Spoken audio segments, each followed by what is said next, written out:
The crack of the auctioneer's gavel echoed across Clifton's dusty town square like a gunshot.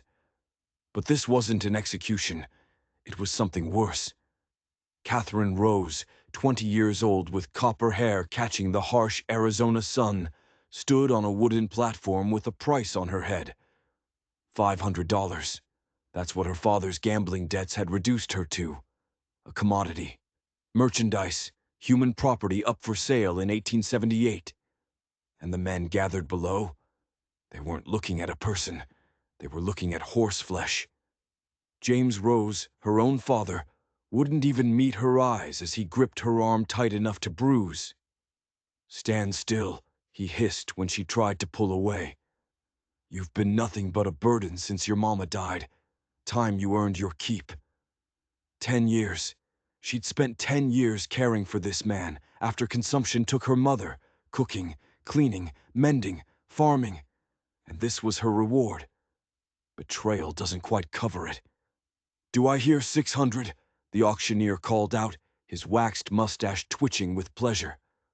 A fat man in a silk vest raised his hand, sweat already beading on his forehead despite the early hour. Katie's stomach turned. She knew what awaited whoever bought her.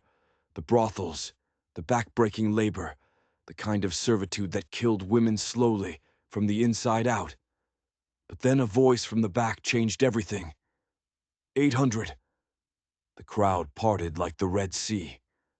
A tall figure moved forward, a cowboy but different from the desperate, cruel men surrounding the platform.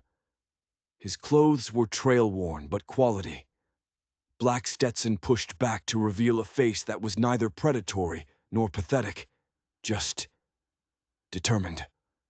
"Owen Grant," someone muttered. "Didn't expect to see him back in these parts." The auctioneer's eyes widened. 800 from Mr. Grant. Do I hear 9? The fat man frowned, considering. 900. Owen Grant stepped closer. His blue eyes met Katie's for the first time, and something passed between them. Not pity, but recognition. Understanding. Then he looked back at the auctioneer and spoke 2 words that would change Katie's life forever. $1,000. The crowd gasped. It was an insane amount, more than most men in Clifton made in a year. For a woman? Unheard of. The fat man shook his head and backed down. No one else spoke. Going once, going twice. Sold to Mr. Owen Grant for $1,000. Katie's father released her arm, practically salivating over the money about to fill his pockets. Owen Grant counted out the cash methodically, then turned to Katie. "Miss Rose," he said with a slight nod, "if you'll come with me." Her legs felt like water as she descended from that platform of shame. Her father didn't say goodbye, just grabbed his money and headed straight for the nearest saloon. Owen offered his arm, but didn't force contact. "My wagon's this way," he said quietly. "We can talk once we're on the road." Katie's mind raced as they walked. What did this stranger want from her? What dark purposes had he just paid a fortune to fulfill? But when they reached his sturdy wagon and he helped her up, touching only her hand, something in his manner made her ask the question burning in her throat. "What do you expect of me, Mr. Grant?"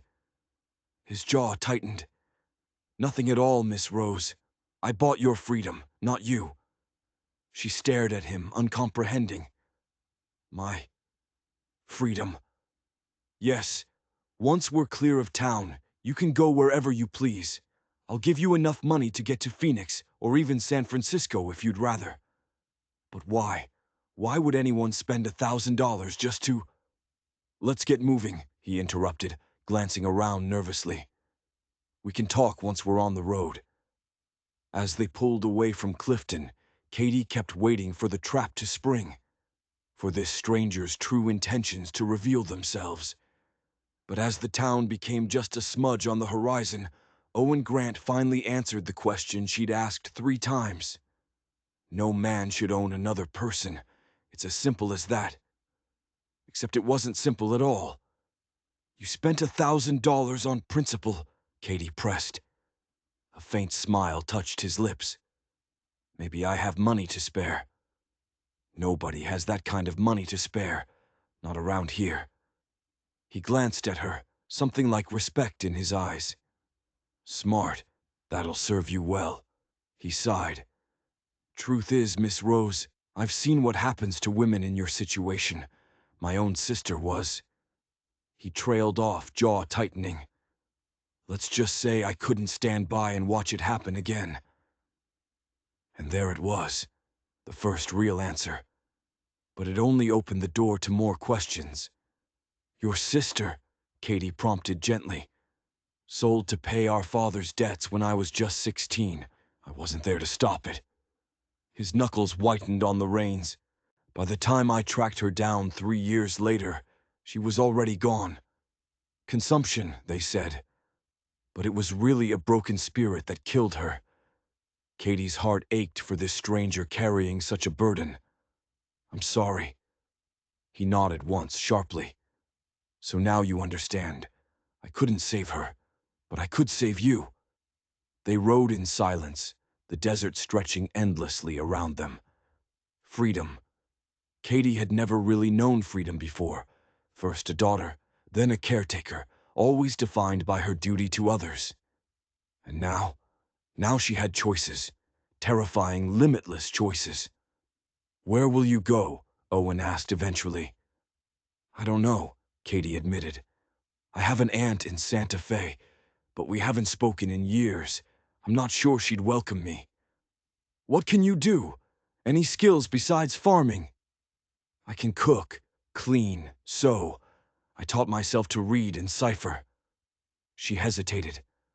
I've always wanted to be a teacher, but what? Women need references for such positions. Respectability. Who would hire me now after? She gestured vaguely behind them, toward Clifton and the auction platform that would haunt her nightmares. Owen considered this. No one in Clifton knows what happened to you after today. You could start fresh somewhere else. Hope flickered in Katie's chest for the first time. Maybe. Just maybe. But as they stopped to rest the horses under the brutal midday sun, Katie studied this man who had upended her life so completely in the space of an hour. Owen Grant was an enigma, gentle in his way, but with a hardness around his eyes that spoke of difficult years. How long have you been a cowboy, Mr. Grant? Most of my life. Started working cattle drives when I was 14. Saved up enough to buy my own small spread about 5 years back, over near the Mogollon Rim. You're a rancher then, not just a cowboy. He smiled slightly. Trying to be. It's a modest place, but it's mine. A rancher would have some money saved, but $1,000, that was still an enormous sum. And something else was nagging at Katie. You just happened to be in Clifton today? His expression darkened. No, I heard about the auction through a friend who works at the telegraph office. Rode all night to get there in time. Katie's breath caught. You came specifically to stop it. Yes. He met her gaze steadily. I didn't know how I'd manage it, but I had to try. The weight of his sacrifice settled over Katie like a blanket. This stranger had ridden through the night, spent a fortune, all for a woman he'd never met. Because of his sister, because of a wound that had never healed. Thank you, she said finally, the words inadequate but sincere. You're welcome, Owen replied simply. As they continued their journey, something unexpected happened. Katie relaxed. Owen pointed out landmarks, told stories of his years on cattle drives, made her laugh with tales of stampedes narrowly avoided and nights beneath star-filled skies. He didn't pry, didn't make her feel indebted, just talked, like she was a person, an equal. By late afternoon, they reached Pine Creek, little more than a general store, a livery, and a boarding house, but Owen guided the wagon directly to the latter. You can stay here tonight. It's run by a widow named Mrs. Abernathy, decent woman who doesn't ask questions. I'll pay for your room and a hot meal." Panic fluttered in Katie's chest at the thought of being left alone. "And you?" "I'll be at the livery with the horses. Don't worry, no one here will trouble you." "That's not what I meant." The words tumbled out before Katie could stop them. I don't know what happens tomorrow." Owen's expression softened. "That's up to you, Miss Rose. As I said, I can give you money for a stagecoach to wherever you want to go, or if you need more time to think, we could travel a bit farther together. I'm in no particular rush to get home." The idea of parting ways so soon left Katie feeling oddly bereft. This man was the first person in years who had shown her true kindness, but she couldn't rely on his charity forever. "I'll think about it overnight," she decided. Inside the boarding house, Mrs. Abernathy proved as kind as promised, asking no questions beyond whether Katie preferred chicken or beef. After Owen left to see to the horses, Katie was shown to a small but clean bedroom where she immediately scrubbed her face and hands, trying to wash away the memory of that auction platform. Later, at supper, she watched Owen through the window as he talked with the livery owner. There was an easiness to him, a natural dignity that had nothing to do with wealth or position. He was simply a man comfortable in his own skin. When he entered the boarding house and took a seat across from her, Katie's heart did that strange flutter again. "Mrs. Abernathy says there's a stagecoach passing through tomorrow afternoon. Goes all the way to Prescott, where you could connect to Phoenix or head north." "Thank you," Katie said, pushing stew around her plate. "That's good to know." Owen studied her. "Something troubling you, Miss Rose?" "Katie," she corrected automatically. "Please call me Katie. After what you've done, it seems silly to stand on formality." He inclined his head. "Katie, then. And I'm Owen." She took a deep breath. "I've been thinking about what to do next, and I'm afraid I don't have many options. I have no references, very little education despite my efforts to learn, and no connections in any of the larger towns." "What would you do if you could do anything?" Owen asked. The question caught her off guard. No one had ever asked her that before. "I told you I'd like to be a teacher someday, but that requires schooling I can't afford." "What else?" "I'd like to have my own home, a place that belongs to me, that no one can take away. And I'd like to plant a garden with flowers as well as vegetables. My mother loved flowers." She smiled sadly. "Simple dreams, I suppose." "Not simple at all," Owen said quietly. "Those are the things that matter most." Their eyes met across the table, and Katie felt a connection she couldn't explain, as if this man somehow understood her in a way no one else ever had. The moment was broken when Mrs. Abernathy appeared with apple pie, but the feeling lingered. As they ate dessert, Owen told Katie more about his ranch. "It's about 3 days' journey from here. Good land with a creek running through it. I've built a proper house, not just a cabin, and started breeding horses alongside the cattle." "It sounds lovely," Katie said sincerely. "It's lonely," Owen admitted, surprising her with his candor. "Don't get me wrong, I have a couple of hands who help with the stock and neighbors within riding distance, but at the end of the day, it's just me in that house." He looked down at his plate. Empty houses have a way of echoing. Katie understood that feeling all too well. As the evening drew to a close, Owen walked Katie to the foot of the stairs. "Get some rest. You've had a difficult day. Whatever you decide about tomorrow, I'll support it." "Thank you, Owen, for everything." He tipped his hat slightly and turned to go, but Katie impulsively caught his arm. "Would you consider another option?" His eyebrows rose questioningly. "I could work for you," she suggested, the idea forming as she spoke. "Not as I mean, as an actual employee. I could cook and keep house, and in return you could provide room and board, and perhaps a small wage until I save enough to pursue teaching." Owen frowned. "I didn't rescue you from being bought just to make you work for me, Katie." "It wouldn't be the same thing at all," she insisted. I'd be earning my own way with fair compensation and the freedom to leave whenever I choose. And you'd get hot meals and a clean house. From what you've said, it sounds like you could use the help." He still looked uncertain. People would talk. A single woman living at a bachelor's ranch. I'd stay in a separate building, a bunkhouse perhaps, and your ranch hands could vouch for your character. She smiled tentatively. "Unless you have a reputation I should know about." That earned a short laugh. "No, nothing like that. I'm considered boringly respectable in those parts." Then, Katie pressed, holding her breath. Owen ran a hand through his hair, considering. If, and that's a big if, we did this, there would have to be clear boundaries. You'd have your own quarters with a lock on the door. You'd be paid a fair wage weekly, not just room and board. And if at any time you felt uncomfortable or wanted to leave, I'd personally escort you to the nearest town and make sure you had sufficient funds to start over. Hope bloomed in Katie's chest. Those terms sound more than fair. "Sleep on it," Owen advised. "This has been a day of extremes for you. Make sure it's what you really want before you decide." Katie nodded, though in her heart she already knew. Something about Owen Grant made her feel safe in a way she hadn't felt in years. But what she didn't know, what she couldn't possibly know, was the real reason Owen Grant had been in Clifton that day. The truth that would change everything.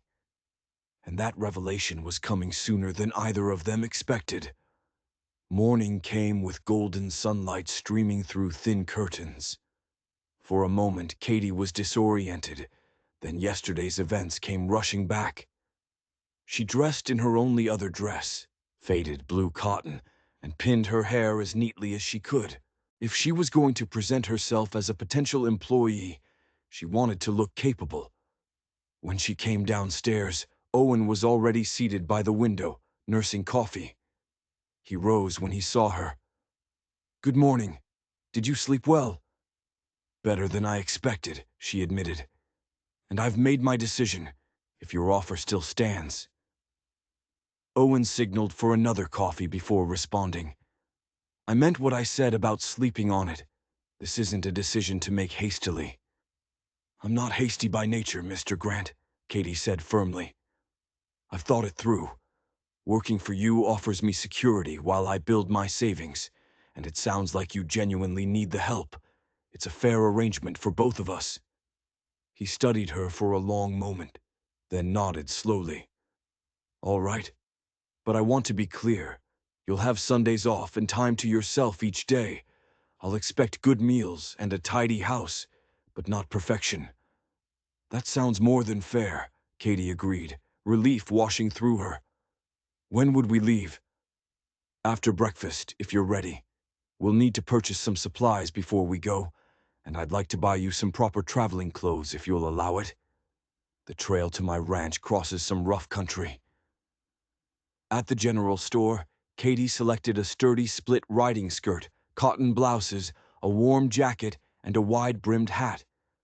She balked at the price, but Owen insisted. Better to spend more now than have to replace cheap goods in a month. While Katie examined leather gloves, she overheard the shopkeeper, Simmons, speaking to Owen in a low voice. "Housekeeper, eh?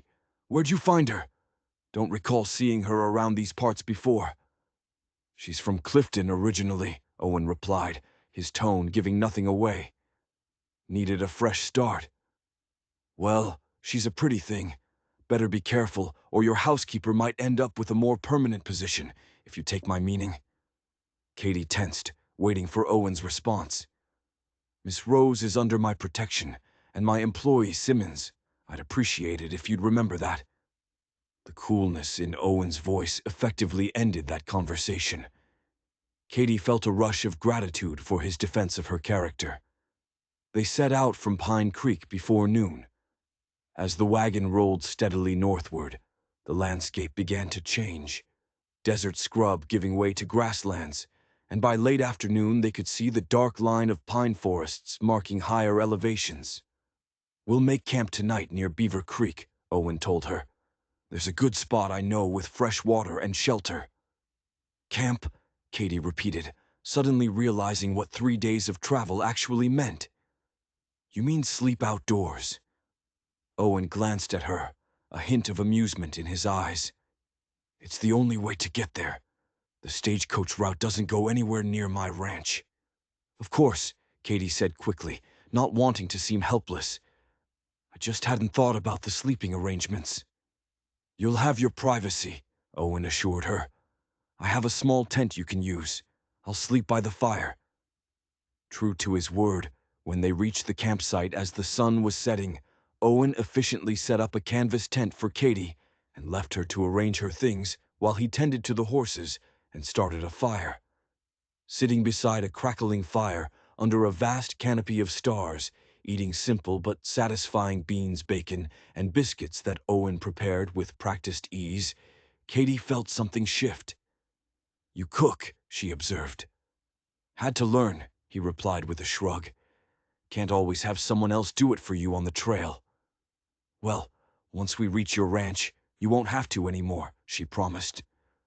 Cooking is one of the few things I do well. Owen smiled, firelight catching the gold flecks in his blue eyes. I look forward to it. For the next hour, he told her about his breeding program, crossing sturdy Mustangs with larger eastern stock to create horses with both stamina and strength. You should see my stallion, Thunder. Black as midnight with a white star on his forehead. Smart, too. Sometimes I think he understands every word I say. I've always been a bit afraid of horses, Katie admitted. My father had an old plow horse that nipped me when I was small. That's a shame. There's nothing like the freedom of a good gallop across open country. Owen studied her. I could teach you to ride properly if you'd like. Start you on Daisy. She's a gentle mare who's never had a mean bone in her body. The offer was casually made, but Katie sensed it represented something more.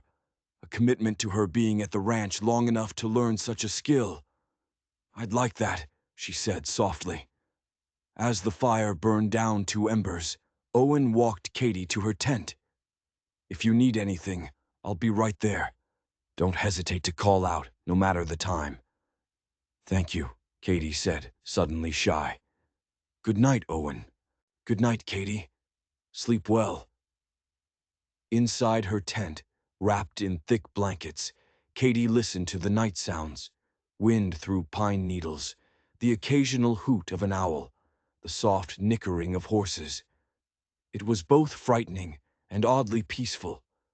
She thought about the man sleeping just yards away.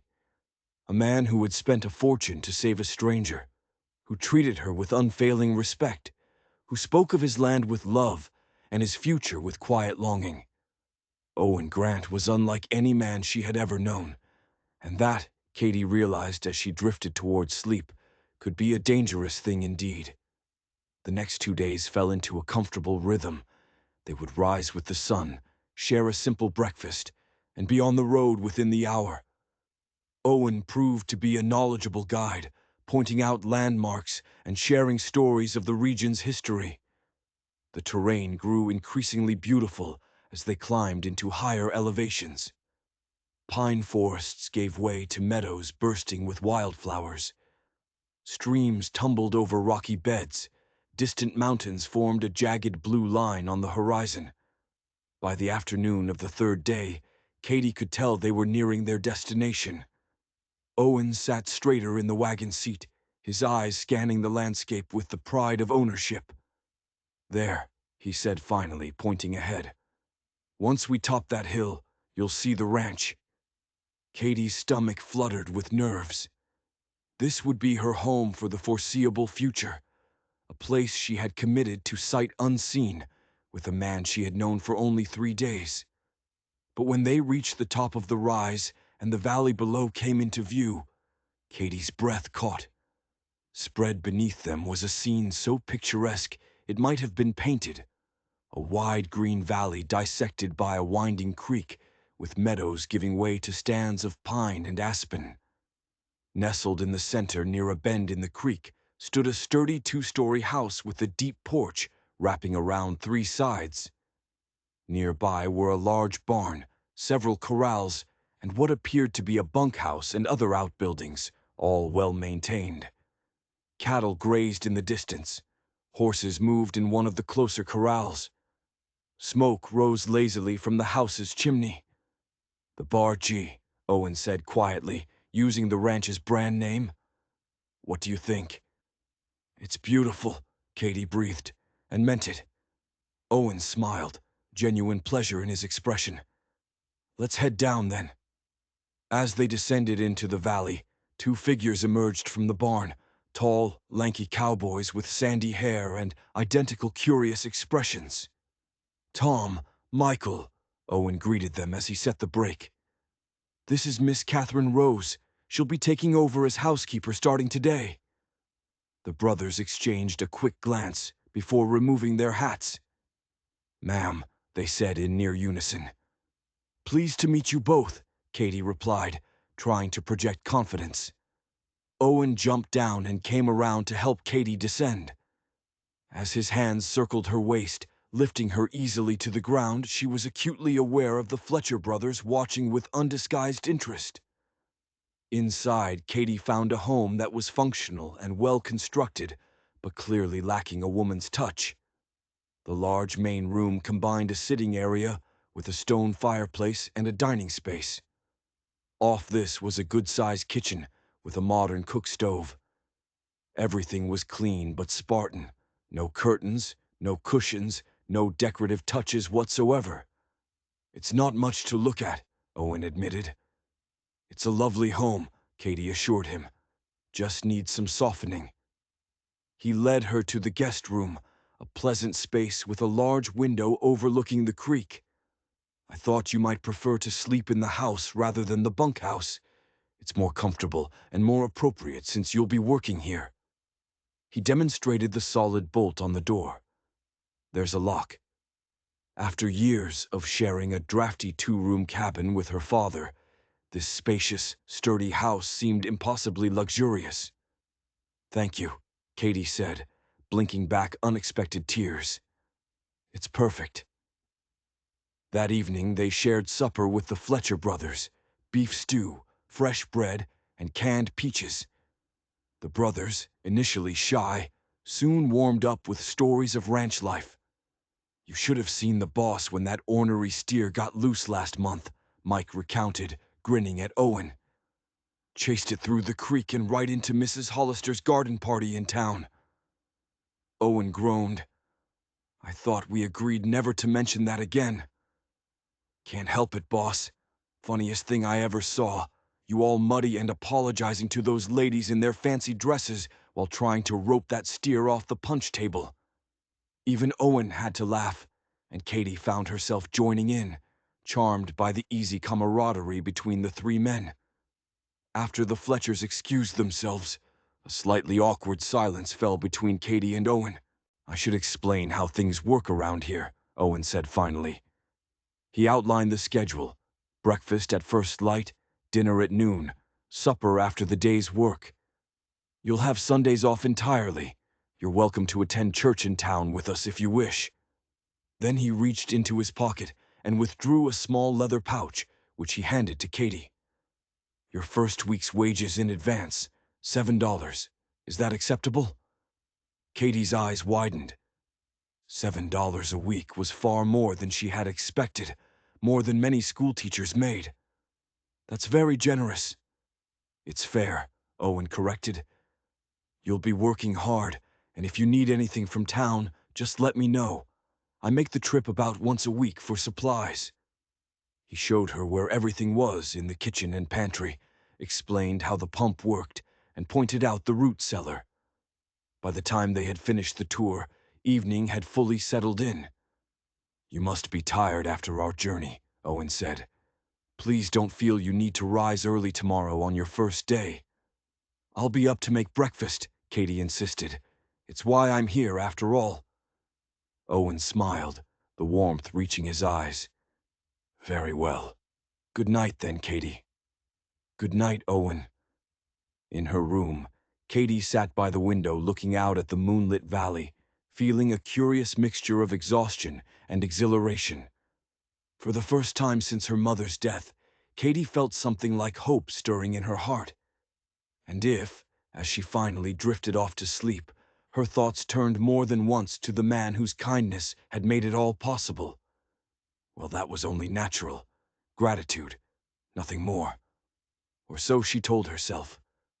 The next few weeks passed in a blur of activity as Katie settled into life at the Bar G.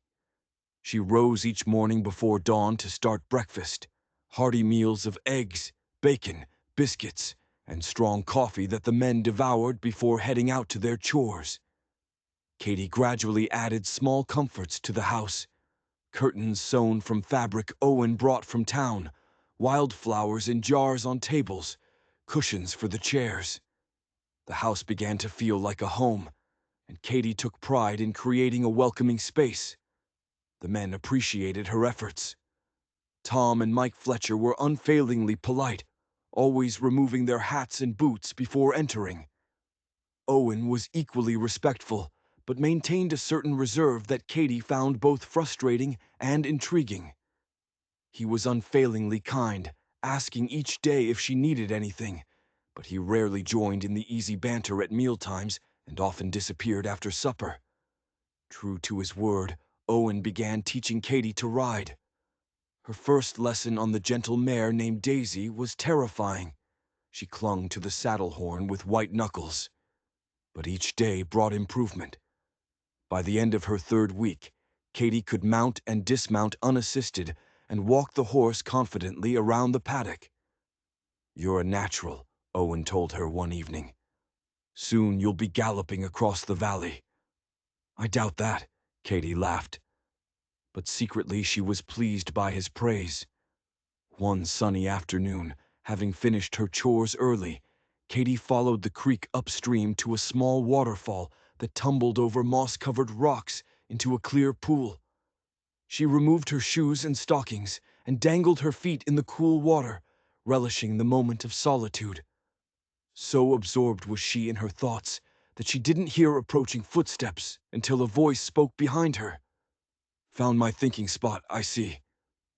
Katie startled, turning to find Owen standing a few yards away, hat in hand. "I'm sorry, I didn't mean to intrude." "No, please," Owen said, gesturing for her to stay. "I didn't mean to chase you away. It's a lovely spot, isn't it?" "Beautiful," Katie agreed, relaxing slightly. "May I join you?" At Katie's nod, Owen settled on the rock beside her, though he kept a respectful distance. "I've been meaning to ask how you're settling in.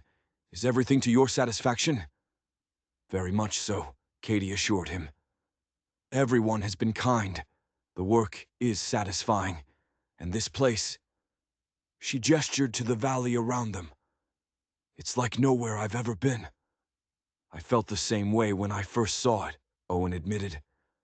"Knew immediately this was where I wanted to build my life." They talked about the ranch, about Owen's plans for expansion, about Katie's past. The conversation flowed easily, naturally. "What plans do you have?" Owen asked, turning to study her. The question caught her off guard. "I haven't thought much beyond the immediate future." "But you mentioned wanting to teach someday." Katie was surprised he remembered. "Yes, I suppose that's still my dream, but it seems very distant. I'd need proper education myself first." "There's a good school in Prescott," Owen said thoughtfully. "And books. I could get you books from town if there are subjects you want to study." The offer touched Katie deeply. "You would do that?" "Of course." Owen looked almost offended that she would doubt it. "Education's important. My mother was a school teacher before she married my father. She always said learning was the one thing no one could ever take from you." She sounds like a wise woman. She was. Sadness flickered across Owen's face. "Lost both my parents to influenza when I was 18. That's when my sister and I were left on our own. And, well, you know what happened after." Katie hesitated, then placed her hand gently on Owen's arm. "I'm sorry about your sister. You must miss her very much." Owen stared at her hand for a moment before meeting her eyes. I do. Rachel was sunshine personified, always laughing, always seeing the best in people. Even at the end, when I finally found her, she didn't blame anyone for what happened to her. She sounds like she had your kindness, Katie said softly. No, Owen shook his head. She was better than me. I've carried anger for a long time. It's why I... He broke off, looking away. Why you what? He sighed. Why I keep mostly to myself. It's easier that way. They sat in silence, listening to the waterfall. Katie was acutely aware of her hand still resting on Owen's arm, but couldn't bring herself to withdraw it. You ever get lonely here? She asked finally. Owen considered the question seriously. Sometimes. Less since you came. He added, the admission clearly difficult for him. The house feels different now. Warmer. It's not just the curtains and cushions. It's having someone to talk to at the end of the day. Someone who listens. The intensity in his blue eyes made Katie's heart beat faster. For a moment, she thought he might say more, might even reach for her hand. Instead, he stood abruptly. We should head back. It'll be time for supper soon. Katie tried to hide her disappointment as she pulled on her stockings and shoes. Something had shifted between them during that conversation. A door had opened a crack, but Owen seemed determined to keep it firmly shut. As they walked back to the ranch house, Katie wondered if she was foolish to feel drawn to this man. He was her employer, after all. Yet there was something about Owen Grant that called to her. His quiet strength, his unexpected gentleness, the sadness he carried that matched her own.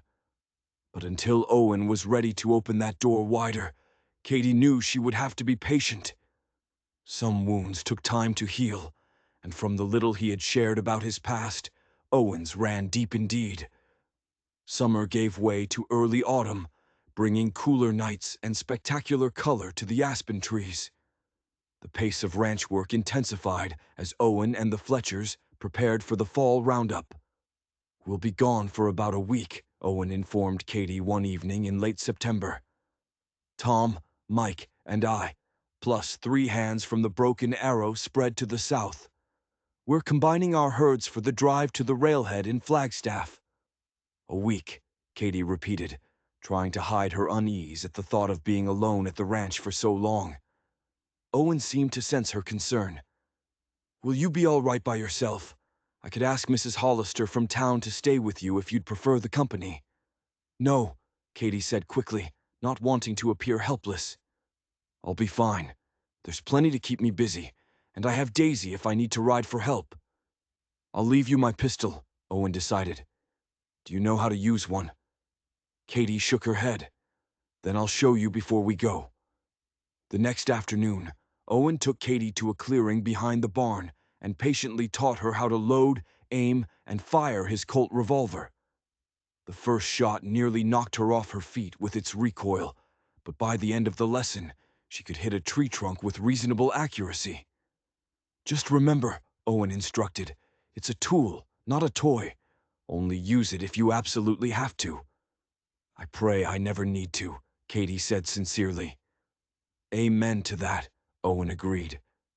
The morning of the cattle drive's departure arrived cool and clear. Katie rose especially early to prepare a hearty breakfast for the men, including extra biscuits and jerky they could take on the trail. As the others loaded supplies, Owen lingered in the kitchen, giving Katie final instructions. There's money in the safe if you need it. I've written down the combination. The nearest neighbors are the Hendersons, about 3 miles east. And remember, if there's any trouble, don't try to handle it yourself. Get on Daisy and ride for help. I'll be careful, Katie promised. Don't worry about me. Just focus on getting those cattle to market safely. Owen nodded, but still seemed reluctant to leave. I've never left the ranch in someone else's care before, he admitted. I'll take good care of it, Katie assured him. It's my home too now. The words slipped out before she could consider their implication. Something flickered in Owen's eyes, surprise, and perhaps something warmer. Yes, he said softly. "It is." A call from outside broke the moment. "Boss, we're loaded up and ready." Owen straightened. "I should go." He reached into his pocket and withdrew a small package wrapped in brown paper. "Almost forgot. Got this for you in town last week."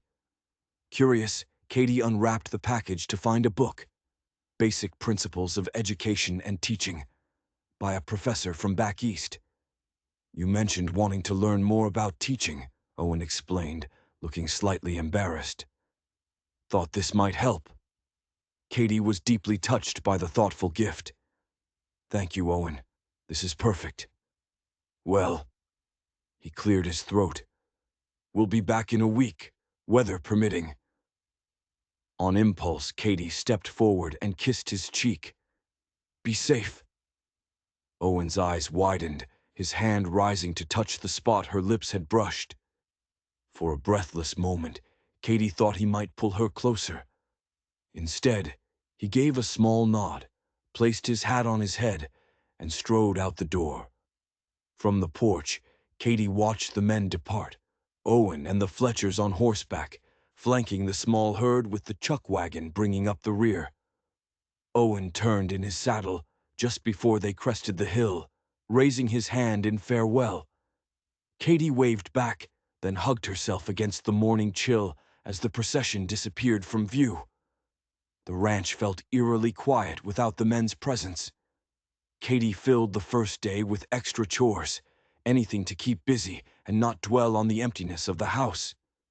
As night fell, she found herself jumping at every creak and rustle.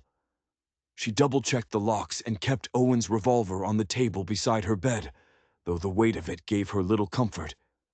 By the third day, Katie had adjusted somewhat to the solitude. She established a routine and spent afternoons working through the book Owen had given her, fascinating material full of modern educational theories and practical teaching advice. Katie took careful notes, imagining how she might apply these principles someday. On the fourth evening, a fierce storm blew in from the mountains. Rain lashed against the windows. Thunder rattled the house to its foundations. Katie built up the fire and tried to concentrate on her book, but the howling wind made it difficult to focus. Just as she was considering retiring early, a loud pounding on the front door made her heart leap into her throat. Katie froze, listening. The pounding came again, more urgent. "Hello? Anyone there? Please, we need help." It was a woman's voice, thin with desperation. Katie hesitated only a moment before grabbing the revolver and approaching the door cautiously. "Who's there?" "My name is Sarah Winters. My husband's been hurt. Our wagon overturned in the storm. Please, we need shelter." Katie took a deep breath, then unbolted the door, keeping the pistol partially concealed in the folds of her skirt. Outside stood a young woman, soaked to the skin, her blonde hair plastered to her face, eyes wide with fear. Behind her, barely visible in the rain, a man leaned heavily against the porch post, clutching his side. "Please," the woman repeated. "He's bleeding." Katie's caution gave way to compassion. "Come in quickly." With Katie's help, they managed to get the injured man to the sofa. He was perhaps 30, with a weathered face currently contorted in pain. Blood seeped through his fingers, where he pressed them against his ribs. "What happened?" Katie asked, setting aside the gun to fetch clean towels. "Our wagon hit a rock in the dark," Sarah explained, helping her husband out of his sodden coat. "Wheel broke and we rolled. John was thrown against some rocks. We saw your lights and walked here." "You're lucky you found us," Katie said, handing Sarah a towel. "There's not much else out this way." John Winters groaned as his wife pressed the towel to his wound. "Don't think anything's broken, just a bad gash." Katie boiled water and collected the medical supplies Owen kept in a cabinet. She had some experience with injuries from her years of farm work, and this one, while nasty, didn't appear life-threatening. After cleaning the wound, a 4-inch gash along the ribs, Katie applied a poultice of herbs her mother had taught her to use for preventing infection, then bound it tightly with clean bandages. "You have a healer's touch," Sarah commented, watching Katie work. "My mother taught me," Katie replied. Once John was patched up and resting more comfortably, Katie made hot coffee and offered the couple dry clothes. As she prepared the guest room, Katie wondered if she was being foolish to trust strangers so readily. But the couple's distress seemed genuine, and she couldn't in good conscience turn away injured people on such a terrible night. Still, she kept the revolver close as she retired to her own room and turned the key in the lock for the first time since arriving at the bargee. Morning brought clear skies and confirmation that Katie's instincts had been sound. John was much improved after a night's rest, and Sarah proved to be pleasant company as they prepared breakfast together. "We're on our way to California," Sarah explained as she sliced bread. "John's brother has a farm near Sacramento. We sold everything back in Kansas to make the journey." "That's a brave undertaking," Katie commented. Sarah smiled ruefully. "Some might say foolish, but there's nothing left for us in Kansas since the drought took our farm." After breakfast, they found the wagon about a mile from the ranch, tilted on its side with one wheel completely shattered. "It'll take at least a few days to repair," John said after examining the damage. "Owen, Mr. Grant, has a workshop with tools and lumber," Katie offered. "I'm sure he wouldn't mind if you used it to make repairs." Over the next 2 days, a friendship blossomed between the women. Sarah, only a year older than Katie, shared stories of her childhood in Kansas and her dreams for California. Katie, in turn, found herself confiding details she had never shared with anyone.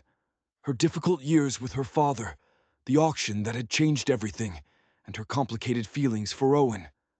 "He sounds like a remarkable man," Sarah observed as they kneaded bread dough together. "To spend so much money saving a stranger." "He is remarkable," Katie agreed softly. "But I don't think he sees himself that way." Sarah gave her a knowing look. "And have you told him how you feel about him?" Katie blushed. "I don't. That is, I'm just grateful to him." Sarah smiled. "Gratitude doesn't usually make your eyes light up that way when you say a man's name." Katie had no response to that uncomfortable truth. By the 6th day, the wagon was repaired, and the Winters were preparing to continue their journey. "We can never repay your kindness," Sarah said, as they loaded their belongings. "You've more than earned your keep," Katie assured her. "Besides, helping others is what makes us human." "Still," John insisted, "if you or Mr. Grant ever find yourselves in Sacramento, you'll have a place to stay."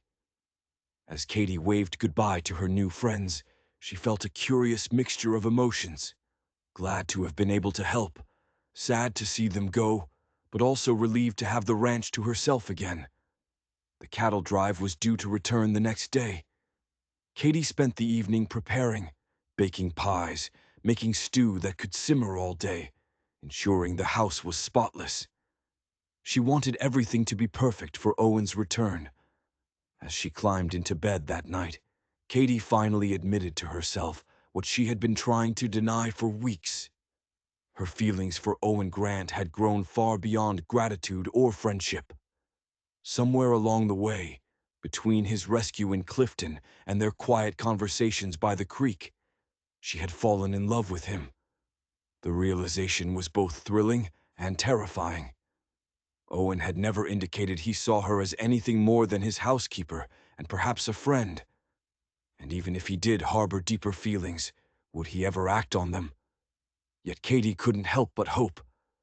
There had been moments, a look held too long, a casual touch that seemed to linger, the book he had chosen so thoughtfully, that hinted at something more. Tomorrow, she decided, as sleep claimed her. Tomorrow, when he returns, I'll find a way to let him know. Katie was in the kitchen preparing dinner when she heard the distant sound of hoofbeats the next afternoon. Her heart leapt as she wiped her hands on her apron and hurried to the front porch. Coming down the trail were Owen and the Fletchers, looking trail-worn but triumphant. Even from a distance, Katie could see the smile that broke across Owen's face when he spotted her waiting. "Welcome home," she called as they dismounted. "Good to be back," Owen replied, removing his hat as he approached. "Everything all right here? No troubles?" "Nothing I couldn't handle," Katie assured him with a smile. "How was the drive?" "Successful. Got a good price for the cattle, too." Tom Fletcher sniffed the air appreciatively. "Something sure smells good, Miss Rose. Hope there's plenty. Trail cooking ain't exactly satisfying." "Apple pie cooling on the windowsill," Katie confirmed, "and beef stew nearly ready." "Heaven," Mike declared fervently. "Pure heaven." After dinner, when the Fletchers had retired with extra slices of pie, Owen lingered at the table, clearly wanting to talk, but unsure how to begin. "I have something for you," he said finally, reaching into his vest pocket. He withdrew a small velvet pouch and placed it on the table between them. Curious, Katie opened it and gasped softly. Inside was a delicate silver necklace with a small pendant in the shape of a book. "It opens," Owen explained, reaching over to demonstrate. The tiny book indeed had a clasp, and inside was just enough space for a miniature photograph or lock of hair. "Owen, it's beautiful," Katie breathed, "but I don't understand. I saw it in a shop window in Flagstaff and thought of you, with your love of books and learning." Katie felt tears prick her eyes. "Thank you. I'll treasure it. Here, let me." Owen stood and moved behind her chair. Katie lifted her hair as he fastened the necklace around her neck, his fingers warm against her skin. When he returned to his seat, his expression was more serious. "While I was away, I had a lot of time to think." "About what?" Katie asked, her pulse quickening. "About the future. About this ranch, and what I want for it." He took a deep breath. "About you." Katie's heart seemed to stop. "Me? You've brought something to this place that was missing before. Not just good meals and a clean house, but—" He struggled for words. "Life, warmth. When I ride home at the end of a long day and see light in these windows, knowing you're inside, it gives me a peace I haven't felt in years." "Owen," Katie whispered, hardly daring to hope. "I know I have no right to ask. You're young, educated, with dreams of teaching someday, and I'm just a rancher with more cattle than conversation. But these past months, I've come to care for you, Katie. More than I thought possible." He reached across the table and took her hand. "I'm not asking anything of you now. Just wanted you to know where I stand. If you ever thought you could see a future here with me, I'd do everything in my power to make you happy." Katie's vision blurred with tears. "Oh, Owen, I already am happy. Here, with you." Hope dawned in his eyes. "You are?" "Yes," she said simply. "The day you found me in Clifton was the worst day of my life. But now I see it was also the best, because it brought me to you." Owen's hand tightened around hers, and then he said the words that would change everything. "I never told you why I was really in Clifton that day." Katie's breath caught. "You said your friend at the telegraph office told you about the auction." "That's true, but it's not the whole truth." Owen looked down at their joined hands. "I was there because I'd finally tracked down the man who sold my sister." The floor seemed to drop from beneath Katie's feet. "What?" "Your father, James Rose." Katie felt as if she couldn't breathe. "What?" "I'd been searching for years, following rumors, asking questions in every town I passed through. When I heard about the auction in Clifton and that the man's name was Rose, I thought it might finally be him. I went there planning to confront him, maybe worse." Owen's voice was rough with old pain. "But then I saw you standing there, looking so brave despite everything, and I knew I couldn't let history repeat itself." "So you never came for me at all," Katie said slowly, pulling her hand away. "You came for revenge against my father." "At first," Owen admitted. "But the moment I saw you, everything changed. I couldn't save Rachel, but I could save you. And then, as I got to know you—" He reached for her hand again, but Katie drew back. "Katie, meeting you has healed something in me I thought would be broken forever." Katie was quiet for a long moment, absorbing this revelation. Part of her was shocked. How close Owen had come to violence, how different their first meeting might have been. Another part understood all too well the pain and rage that had driven him. Hadn't she felt the same toward her father? But there was also a strange sense of fate in it, as if they had both been broken by the same man and somehow found healing in each other. "Thank you for telling me the truth," she said finally. "And thank you for choosing compassion over vengeance that day." "I should have told you sooner," Owen said. "I was afraid you'd hate me for it." Katie shook her head. "How could I hate the man who gave me my freedom? The man who's shown me nothing but respect and kindness since the day we met?" She stood, drawing him to his feet as well. "The man I've fallen in love with." Owen's eyes widened. "Katie!" She stepped closer, her heart pounding. "I love you, Owen Grant, not because you rescued me, but because of who you are. A good man trying his best to build something worthy in this world." Owen's hand rose to cup her cheek, his touch reverent. "I love you too, Katie Rose, more than I have words to say." When he finally kissed her, it was gentle at first, then deepening as Katie responded with all the feelings she kept hidden for so long. His arms encircled her waist, drawing her closer, and she felt the solid strength of him, steady as the mountains surrounding their valley. "What happens now?" she asked when they finally drew apart, breathless. Owen smiled, brushing a strand of hair from her face. "Now I court you properly, if you'll allow it. And when you're ready, if you're ever ready, I hope you'll consider becoming my wife." "I don't need courting to know my own heart," Katie said firmly. "But I would like time for others to see us together that way, so they understand this isn't merely an arrangement of convenience." "As long as you need," Owen promised. "We have all the time in the world." Winter came early that year, blanketing the valley in snow by mid-November. The Bar G settled into a quieter rhythm. Owen had spoken with the Fletcher brothers the day after his conversation with Katie, explaining the change in their relationship. The brothers had exchanged knowing looks, Mike muttering about time under his breath, while Tom simply offered his congratulations. For propriety's sake, Katie continued to occupy the guest room, though now the door between her room and the hallway remained unlocked. She and Owen spent their evenings together by the fire, reading, talking, or simply enjoying each other's company in comfortable silence. True to his word, Owen courted her properly. He took her on rides around the property when weather permitted, showing her his favorite places and sharing his dreams for the ranch's future. In town, they attended church together and were seen at social gatherings, making their intentions clear to the community. There were some raised eyebrows at first, a few whispers about the housekeeper who had risen above her station.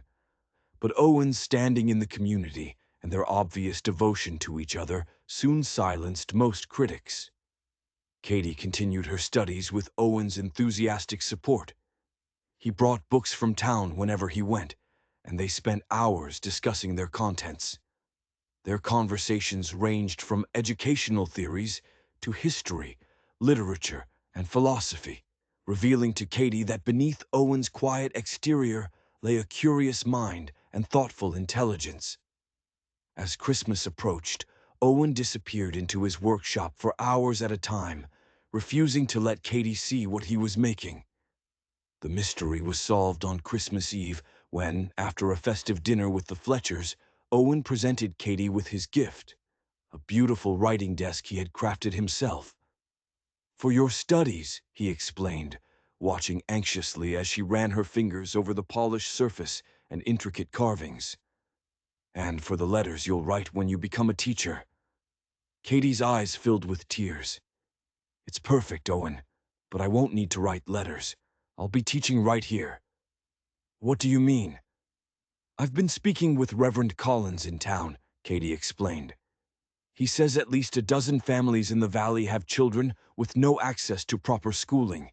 They're too scattered to justify building a schoolhouse. But if a teacher were willing to travel between homesteads... Owen's face lit up with understanding. A circuit teacher, like a circuit preacher, but for education. Exactly. I could spend a day or two at each farm or ranch, teaching the children there, then move on to the next. Eventually, if more families settle here, perhaps we could establish a proper school. Katie, that's brilliant. Owen took her hands in his. When would you start? Reverend Collins thinks by next fall, if I continue my studies through spring and summer. She bit her lip nervously. What do you think? I think, Owen said slowly, that those children will be the luckiest in the territory to have you as their teacher. And I think I'm the luckiest man alive to have you in my life. He reached into his pocket and withdrew a small wooden box, also handmade, Katie noticed, with the same careful craftsmanship as the desk. I was going to wait until spring, Owen said, his voice suddenly husky with emotion. But I don't want to wait any longer. Catherine Rose, will you marry me? He opened the box to reveal a ring, a delicate gold band set with a small but perfect diamond that caught the firelight and scattered it in rainbow prisms. Yes, Katie whispered, tears spilling down her cheeks. Yes, Owen, with all my heart. Their wedding took place on a perfect spring day in early April. The aspens were just beginning to leaf out, and wildflowers dotted the meadows surrounding the ranch house. Reverend Collins performed the ceremony on the front porch, with the Fletcher brothers, the Hendersons from the neighboring ranch, and several other friends from town in attendance. Katie wore a new dress of pale blue silk that Owen had insisted on ordering from Denver, with her copper hair swept up and secured with her mother's pearl combs, the one treasure she had managed to keep through all her hardships. Owen, usually most comfortable in work clothes, looked handsome and slightly uncomfortable in a new black suit. When Owen slipped the gold band onto Katie's finger, and the Reverend pronounced them husband and wife, it felt to both of them like the completion of a journey neither had expected to make. The small reception that followed was joyful, with music provided by Tom Fletcher's fiddle and Mike's surprisingly melodious baritone. Even Owen was persuaded to dance, proving more graceful than his usual reserved manner might suggest. As the celebration continued into evening, Owen drew Katie away from the festivities, leading her to their spot by the creek. The waterfall gleamed silver in the twilight, and the first stars were appearing in the darkening sky. "Happy, Mrs. Grant?" Owen asked, his arm around her waist. "Impossibly so," Katie replied, leaning into his embrace. "Are you?" "More than I ever thought possible." He turned to face her fully, taking both her hands in his. "There's something I want to tell you, something I've been working on. Another surprise, Owen. You've given me so much already. This one's for both of us." His eyes were bright with excitement. "I've purchased the land to the north, the grazing land I told you about. But that's not all. There's a perfect spot there, on a rise overlooking the whole valley. I've drawn up plans to build a new house there, Katie. A bigger one with a proper schoolroom where you could teach when the weather's too bad for traveling. And extra bedrooms for..." He hesitated, a flush rising to his cheeks. "For children, if you want them. A family of our own someday." Katie's heart swelled with love for this man who had transformed her life so completely. "I want that more than anything, Owen. A home, a family, a life with you." He kissed her then, under the stars beside the rushing water, a kiss full of promise and passion and the certainty of a shared future. "I never thought I could be this happy," Katie whispered against his lips. "Never thought I'd find a place where I truly belonged." "You belong with me," Owen said simply. "And I with you. From the moment I saw you in Clifton, I think some part of me knew that." Hand in hand, they walked back toward the lights of the ranch house, their home, their future, their own small piece of heaven in the Arizona wilderness. In the years that followed, the Bar G prospered. The new house on the northern ridge was completed by the following spring, a spacious, handsome structure with large windows that caught the light and offered sweeping views of the valley. As Owen had promised, it included a bright room that served as Katie's classroom during inclement weather, though most days she still traveled her circuit, bringing education to the scattered children of the region. Katie's first pregnancy was confirmed just as they moved into the new house, and their son, James Owen Grant, was born that winter. A strong, healthy boy with his father's blue eyes and his mother's curious nature. A daughter, Rachel Sarah, followed 2 years later, and another son, William Thomas, 2 years after that. Owen expanded the ranch operations, adding sheep to the cattle and horses, and earning a reputation throughout the territory for his fair business practices and quality stock. The Fletcher brothers remained loyal hands, eventually building small houses of their own on ranch land when they married local sisters. Each summer, the Winters visited on their journey between California and Kansas, their friendship with Katie and Owen growing stronger over the years. And each Christmas, Owen added a new carving to the mantel, a tradition he started the first year of their marriage to mark the growth of their family and home. On the 10th anniversary of the day Owen had outbid everyone in Clifton, Katie found him at their special spot by the creek, sitting on the same rock where they had first truly talked. "I thought I might find you here," she said, settling beside him. At 30, Katie had matured into a woman of quiet confidence, her copper hair now streaked with a few strands of silver, her green eyes still bright with intelligence and warmth. "Just thinking," Owen replied, taking her hand automatically. At 36, he was in his prime, still strong from daily work, with smile lines at the corners of his eyes, the only sign of passing years. About what? About how different things might have been if I hadn't gone to Clifton that day, if I hadn't seen you there, if I hadn't had the money to outbid those men. "But you did," Katie said softly. "You were there. You saw me. You had the means to help, and you chose to use them for good instead of vengeance." Owen nodded slowly. "I've never regretted that choice, not for a single moment. Nor have I regretted accepting your help, or coming to work here, or falling in love with you." Katie squeezed his hand. "Every step led us here, Owen, to this life we've built together." From the direction of the house came the sound of children's laughter, James and Rachel chasing each other across the yard, while baby William watched from his blanket on the grass.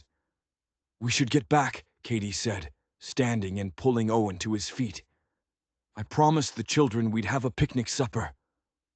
As they walked hand in hand toward their home and family, Katie reflected on the extraordinary journey that had brought them to this point. From a desperate auction platform in Clifton to this peaceful valley. From strangers to devoted partners. From broken pasts to a future full of promise. "I love you, Owen Grant," she said, stopping to look up at him. "Today and always." "And I love you, Katie Grant," he replied, his voice still holding the same wonder it had the first time he'd said those words. "For saving me, as surely as I saved you." Together they continued toward the house where their children waited. Their love a testament to the healing power of compassion, the strength found in second chances, and the unexpected ways freedom could transform a life. If you enjoyed this story of redemption, courage, and unexpected love in the Old West, don't forget to subscribe for more incredible true tales of American history. Hit that like button and let me know in the comments. Would you have had the courage to start over like Katie did? See you in the next story.